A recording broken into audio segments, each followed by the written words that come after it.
السلام عليكم ورحمة الله وبركاته. يقول الله جل وعلا في سورة الضحى: والضحى والليل إذا سجى.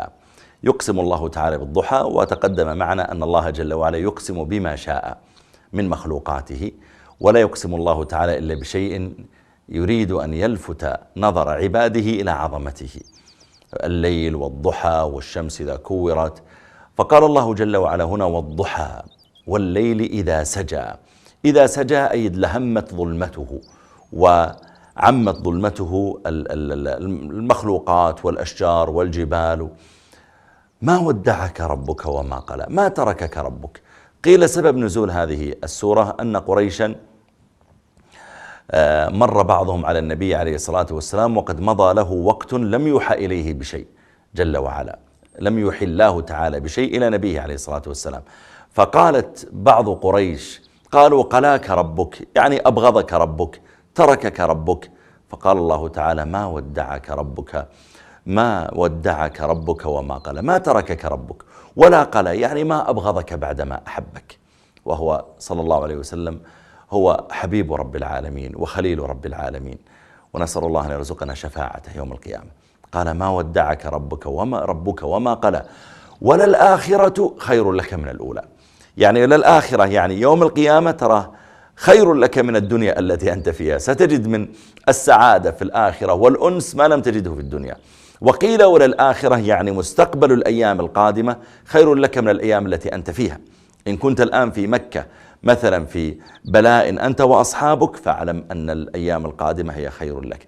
إن كنت الآن في حاجة في أصحابك وقلة من المال، اعلم أن الأيام القادمة خير لك. إن كنت الآن في قلة من أصحابك وضعف في العدد والعدة، اعلم بأن الأيام القادمة خير لك. ولذلك قال الله تعالى: المتأخر خير لك من المتقدم، وللآخرة خير لك من الأولى، ولسوف يعطيك ربك فترضى. سوف يعطيك ربك من النصر فترضى، يعطيك ربك من النفقة والمال فترضى، يعطيك ربك من كثرة المؤمنين فترضى، يعطيك ربك من السعادة والأنس والراحة مع أصحابك فترضى. وقيل يعطيك في الآخرة، وهو صلى الله عليه وسلم موعود بالأمرين وهو أهل لها.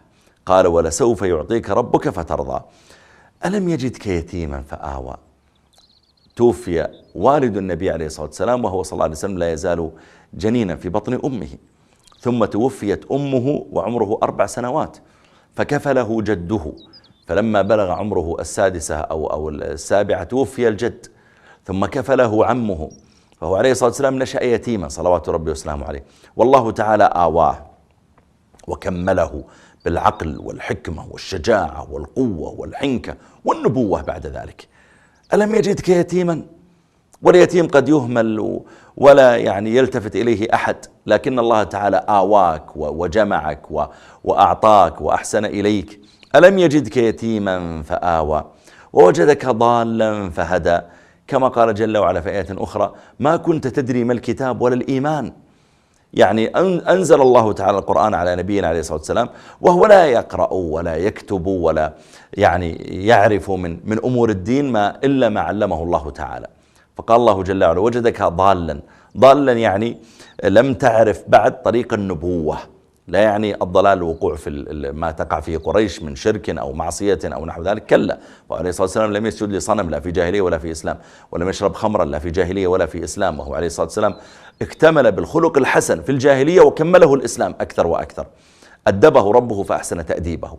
لكن المقصود بضالا أي عن معرفة الرسالة والنبوة، فهداك إلى النبوة والرسالة. ووجدك عائلا، العائل هو الفقير، فأغنى. ثم قال الله جل وعلا: فأما اليتيم فلا تقهر. أحسن إلى الأيتام لأنك كنت يتيما قبل ذلك. وأما السائل فلا تنهر، لأنك كنت عائلا أيضا فقيرا. السائل سواء السائل الذي يسألك المال لا تنهره، ما تريد تعطيه قل بارك الله فيك أنا ليس معي مال أو نحو ذلك، لكن لا تسبه ولا تلعنه ولا تصرخ به أو تشتمه، لا تنهره، اعتذر بلطف. هذا السائل المال الذي يأتي يطلب منك مالا أو مساعدة أو نحو ذلك. وكذلك السائل الذي يسألك في أمور الدين والشريعة الذي يستفتيك. وأما السائل فلا تنهر وأما بنعمة ربك فحدث. قل يا رب لك الحمد، والله الحمد لله، الله أحسن صحتي، الله أعطاني من المال، الحمد لله، الله ستر علي، الله أصلح أولادي. لا تجحد نعمة الله عليك. أسأل الله لي ولكم التوفيق، والسلام عليكم ورحمة الله.